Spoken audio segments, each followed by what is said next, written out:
ओम शांति। 1 अप्रैल 2026 की साकार मुरली।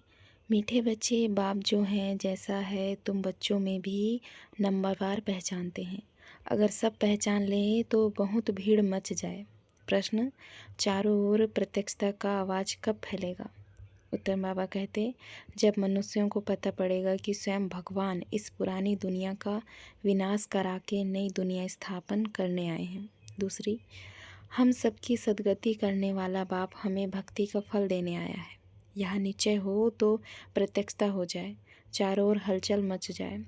गीत जो पिया के साथ है। ओम शांति।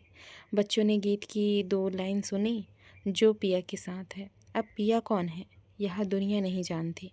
भले ढेर बच्चे हैं, उनमें भी बहुत हैं जो नहीं जानते हैं कि किस प्रकार से बाप को याद करना चाहिए। वह याद करने नहीं आता। घड़ी घड़ी भूल जाते हैं। बाप समझाते हैं, बच्चे अपने को आत्मा समझो, हम बिंदी हैं, बाप ज्ञान का सागर है, उनको ही याद करो। उनको ही याद करना है। याद करने की ऐसी प्रैक्टिस पड़ जाए जो निरंतर याद ठहर जाए। पिछाड़ी में यही याद रहे कि हम आत्मा हैं। शरीर तो है, परंतु यह ज्ञान बुद्धि में रखना है कि हम आत्मा हैं। बाप का डायरेक्शन मिला हुआ है। मैं जो हूँ उस रूप में कोई विरला याद करते हैं। देह अभिमान में बच्चे बहुत आ जाते हैं। बाप ने समझाया है, कोई को भी जब तक बाप का परिचय नहीं दिया है तब तक कुछ भी समझ नहीं सकेंगे। पहले तो उन्हों को यह मालूम पड़े कि वह निराकार हमारा बाप गीता का भगवान है। वही सर्व का सद्गति दाता है। वह इस समय सद्गति करने का पाठ बजा रहे हैं।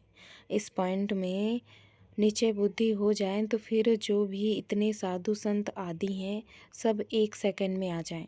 भारत में बड़ा हंगामा मच जाए।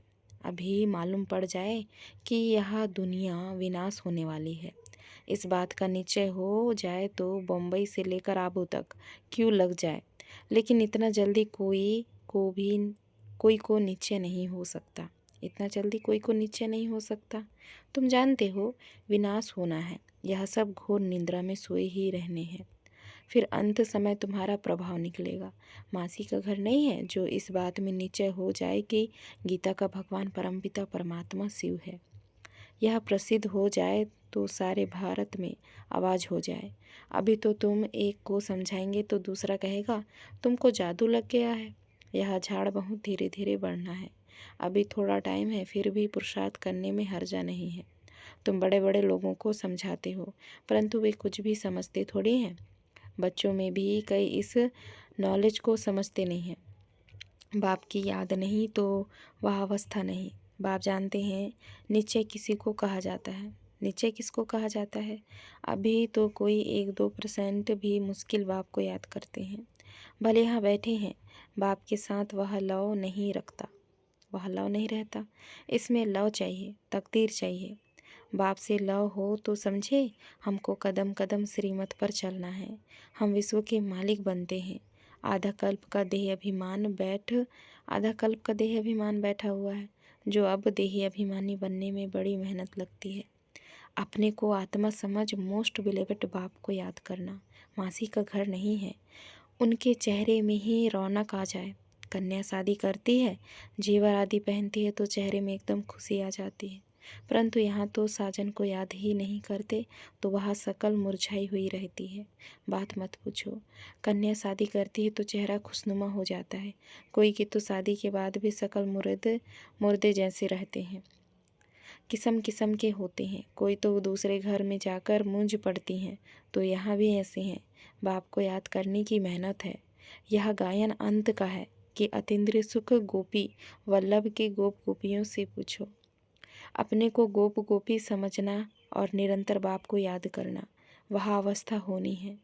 बाप का परिचय सबको देना है। बाप आया हुआ है, वो वर्षा दे रहे हैं। इसमें सारी नॉलेज आ जाती है। लक्ष्मी नारायण ने जब 84 जन्म पूरे किए तब बाप ने अंत में आकर उन्हों को राजयोग सिखाकर रजाई दी। लक्ष्मी नारायण का यह चित्र है नंबर 1। तुम जानते हो उन्होंने आगे जन्म में ऐसे कर्म किए हैं। वह कर्म अब बाप सिखला रहे हैं। कहते हैं मन मना भाव पवित्र रहो। कोई भी पाप मत करो, क्योंकि तुम अभी स्वर्ग के मालिक पुण्य आत्मा बनते हो। आधा कल्प माया रावण पाप कराती आई है। अब अपने से पूछना है, हमसे कोई पाप तो नहीं होता है? पुण्य का काम करते रहते हैं, अंधों की लाठी बने हैं। बाप कहते हैं मन मना भाव। यह भी पूछना होता है कि मन मना भाव किसने कहा? वह कहेंगे श्री कृष्ण ने कहा। तुम मानते हो परमपिता परमात्मा शिव ने कहा। रात दिन का फर्क है। शिव जयंती के साथ है गीता जयंती, गीता जयंती के साथ श्री कृष्ण जयंती। तुम जानते हो हम भविष्य में प्रिंस बनेंगे। बेगर टू प्रिंस बनना है, यह अहम ऑब्जेक्ट ही राजयोग की है। तुम सिद्ध कर बताओ कि गीता का भगवान श्री कृष्ण नहीं था, वह तो निराकार था। तो सर्वव्यापी का ज्ञान उड़ जाए। सर्व का सद्गति दाता पतित पावन बाप है। कहते भी हैं कि वह लिबरेटर है, फिर सर्वव्यापी कह देते। जो कुछ बोलते हैं समझते नहीं हैं। धर्म के बारे में जो आता है बोल देते हैं। मुख्य धर्म है 3। देवी देवता धर्म तो आधा कल्प चलता है। तुम जानते हो बाप ब्राह्मण देवता क्षत्रिय धर्म स्थापन करते हैं। यह दुनिया नहीं जानती, वह तो सतयुग को ही लाखों वर्ष कह देते हैं। आदि सनातन देवी देवता धर्म है, सबसे ऊंचा, परंतु यह अपने धर्म को भूल इरिलीजियस बन पड़े हैं। क्रिश्चियन लोग अपने धर्म को नहीं छोड़ते। वह जानते हैं क्राइस्ट ने हमारा धर्म स्थापन किया था। इस्लामी, बौद्धी, फिर क्रिश्चियन, यह है मुख्य धर्म। बाकी तो छोटे छोटे बहुत है। कहाँ से वृद्धि हुई यह कोई नहीं जानता। मोहम्मद को अभी थोड़ा समय हुआ है।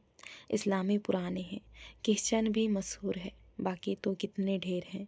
सबका अपना अपना धर्म है, अपना भिन्न भिन्न धर्म, भिन्न भिन्न नाम है, तो मूंझ गए हैं। यह नहीं जानते कि मुख्य धर्म शास्त्र ही 4 हैं। इसमें डीडीजम ब्राह्मणिज्म भी आ जाते हैं। ब्राह्मण सो देवता, देवता सो क्षत्रिय, यह किसको पता नहीं। गाते हैं ब्राह्मण देवताय नमः। परमपिता ने ब्राह्मण देवता क्षत्रिय धर्म की स्थापना की। अक्षर है परंतु पढ़ते ऐसे हैं जैसे तोते। यह है कांटों का जंगल। भारत गार्डन ऑफ फ्लावर था, यह भी मानते हैं, परंतु वह कब, कैसे, किसने बनाया? परमात्मा क्या चीज़ है यह कोई नहीं जानते। तो अरफान हो गए हैं ना, इसलिए यह लड़ाई झगड़े आदि है। सिर्फ भक्ति में खुश होते रहते हैं। अब बाप आए हैं सोचरा करने, सेकंड में जीवन मुक्त बना देते हैं। ज्ञान अंजन सत्य गुरु दिया, अज्ञान अंधेरे विनाश। अभी तुम जानते हो हम सोजरे में हैं। बाप ने तीसरा नेत्र दिया है। भल देवताओं को तीसरा नेत्र दिखाते हैं, परंतु अर्थ नहीं जानते। वास्तव में तीसरा नेत्र तुमको है, उन्होंने फिर दे दिया है देवताओं को। गीता में ब्राह्मणों की कोई बात नहीं, उसमें तो फिर कौरव पांडव आदि की लड़ाई, घोड़े गाड़ी आदि लिख दी है। कुछ भी समझते नहीं। तुम समझाएंगे तो कहेंगे तुम शास्त्रों आदि को नहीं मानते। तुम कह सकते हो हम शास्त्रों को मानते क्यों नहीं हैं? जानते हैं यह सब भक्ति मार्ग की सामग्री है। गाया हुआ है ज्ञान और भक्ति। जब रावण राज्य होता है तब भक्ति शुरू होती है। भारतवासी वाम मार्ग में जाकर धर्म भ्रष्ट और कर्म भ्रष्ट बन जाते हैं, इसलिए अब हिंदू कहला दिया है। पतित बन गए हैं। पतित किसने बनाया? रावण ने। रावण को जलाते भी हैं, समझते हैं यह परंपरा से चला आता है, परंतु सतयुग में तो रावण राज्य ही नहीं था। कुछ भी समझते नहीं। माया बिल्कुल ही पत्थर बुद्धि बना देती है। पत्थर से पारस बाप ही बनाते हैं।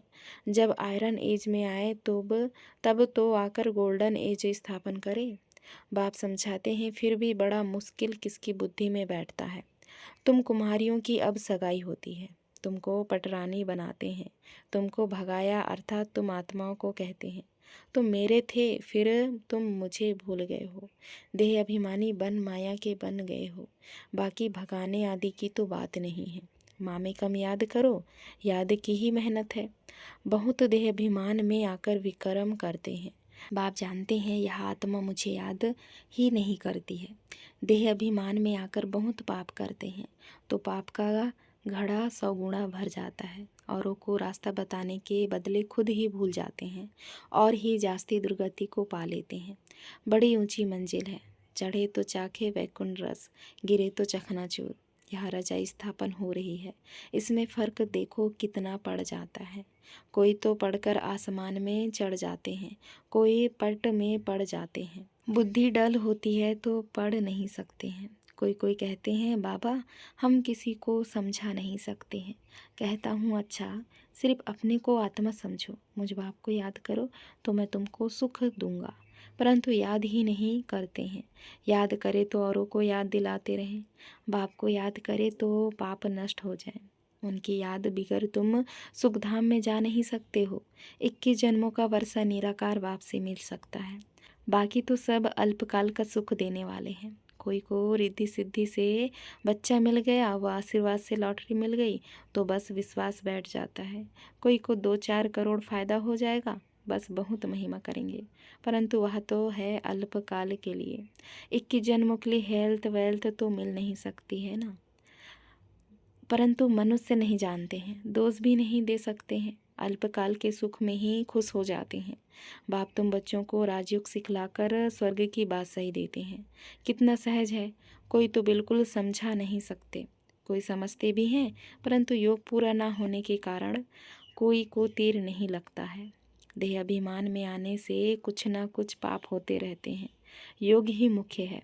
तुम योग बल से विश्व के मालिक बनते हो। प्राचीन योग भगवान ने सिखलाया था, ना कि श्री कृष्ण ने। याद की यात्रा बड़ी अच्छी है। तुम ड्रामा देखकर आओ तो बुद्धि में सारा सामने आ जाएगा।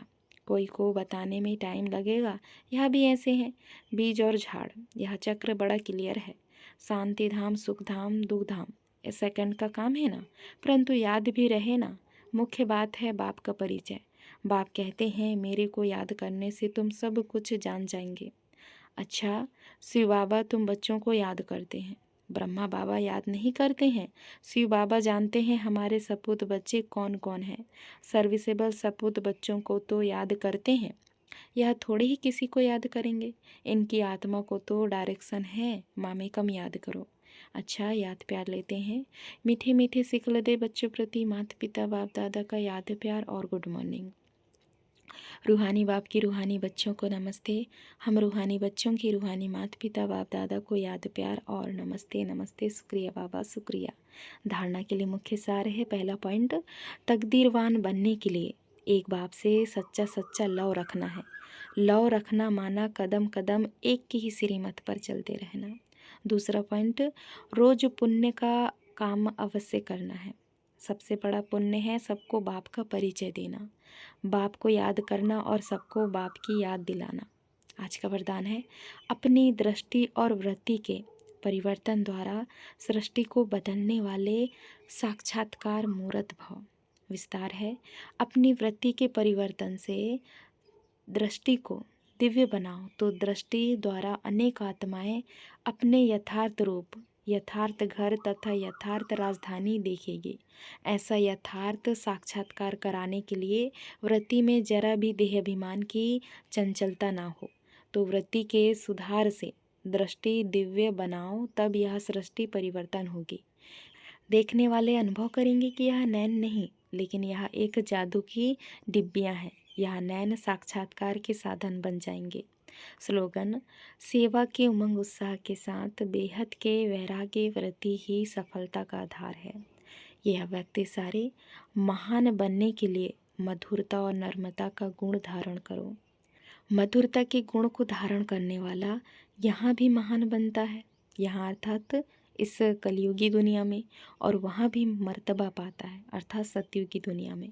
मधुरता वालों को सभी महान रूप से देखते हैं, तो यह मधुरता का विशेष गुण हर बच्चे में होना चाहिए।